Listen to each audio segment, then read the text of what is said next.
मेरे याद में आज भी रोती है एक ऐसी पगली दीवानी है। लव यू दिल से भाई। कुछ सुनाइए, मैं सुनूंगा। ओके ऋतिक भैया बस एक लास्ट गाना गाए शिवानी सिंह जी खलवानी और शिवानी जी नहीं, उनके साथ मुझे गाना गाना है। अच्छा। तुमसा कोई प्यारा कोई मासूम नहीं है।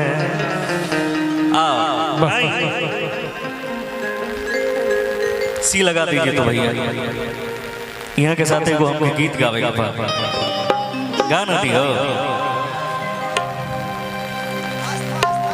हेलो आस्था जी सॉरी नमो बोल। अभी मैंने हाजिरी लगाई नहीं है, पर आपके साथ एक गाना गाना था पवन जी के साथ, तो पता नहीं कब गाने को मिलेगा ये गाना, पर आपकी आवाज बहुत प्यारी है। सब उनका आशीर्वाद है, ये सबके आशीर्वाद।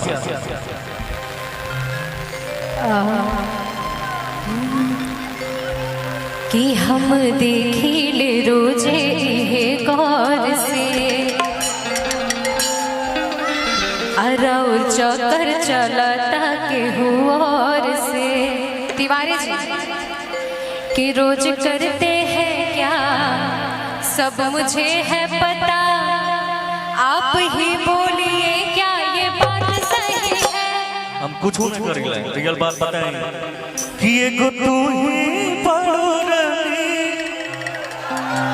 कि हम दिल से कहतनी कि गलत फहमी बातों कि दूगो रखले लेकिन आपके देखे कि तुम सा कोई प्यारा कोई मासूम नहीं है, तुम सा कोई प्यारा कोई मासूम नहीं है। तुम जान हो मैं तुझे मालूम, तुम सा कोई प्यारा कोई मासूम नहीं है, तुम जान हो मैं तुझे मालूम नहीं है। हम देखिले रोजे हे गौर से और चौकर चलता के हो और से रोज करते हैं क्या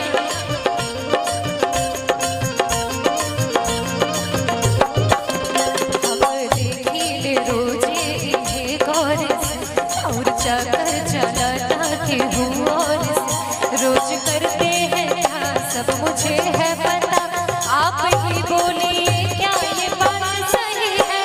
तुम सा कोई प्यारा कोई मासूम नहीं है, तुम सा कोई प्यारा कोई मासूम नहीं है।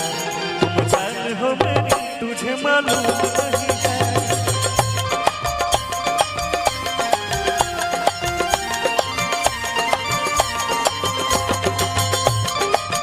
वाह, वाह।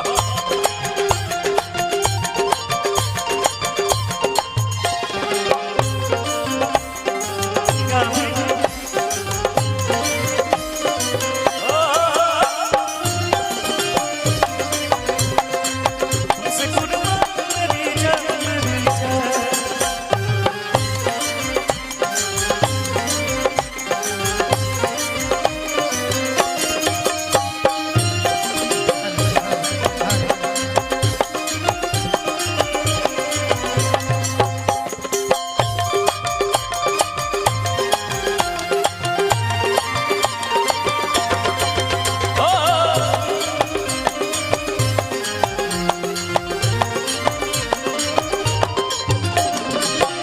भैया कि डेली राना जाना लागल रहता, तो दिल पर हाथ धके देखाई काका कि डेली राना जाना लागल रहता, दिल पर हाथ धके देखाई काका डेली राना जाना लागल रहता। दिल पर हाथ धके देखाई काका भैया कि कहाँ थे रात भर सब मुझे है खबर, कि कहाँ थे रात भर सब मुझे है खबर, कौन है जो ये जादू चला रही है। तुम सा कोई प्यारा कोई मासूम नहीं है, तुम तुमसा कोई प्यारा कोई मासूम नहीं है, तुम जान हो मैं तुझे मालूम।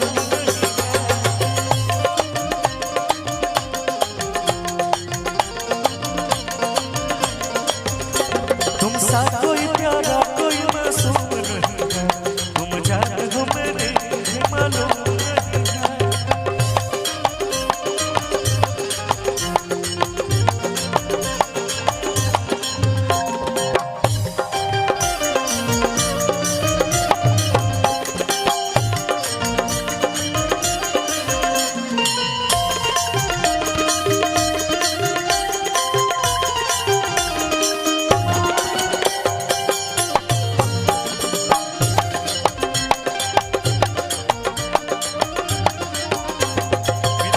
हमारे बड़े भैया जी की तरफ से बहुत बहुत प्यार आया, आशीर्वाद आया। Love you. विनय जी एक मिनट के लिए जी क्षमा प्रार्थी हूं। एक आवश्यक सूचना है, गोपालगंज शेर निवासी मामा, जिनका नाम ही है मामा, अगर मेरी आवाज सुन रहे हैं तो कृपया आपके दोस्त रोड पर आपका इंतजार कर रहे हैं, अपने दोस्त से जाकर मिल लें। सूचना समाप्त होती है। आइए। लक्ष्मण भैया जी की तरफ से बहुत बहुत प्यार आशीर्वाद। विनय जी कि सोचा तानी जितना नादान नइखे हो, तो धोखा नहीं करत जानू मामी कसम।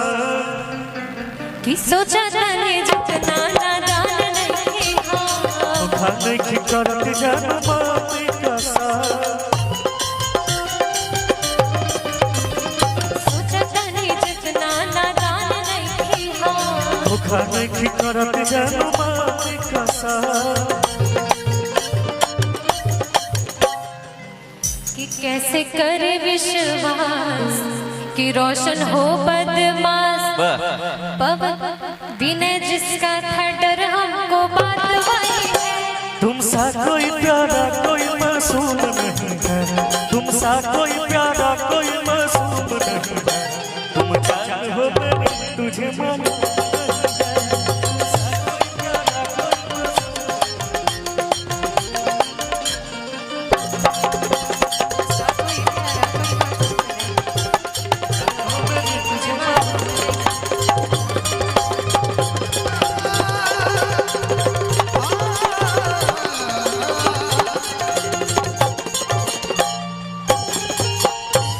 एक बार हम चाह के थोड़ा आस्था जी के लिए ताली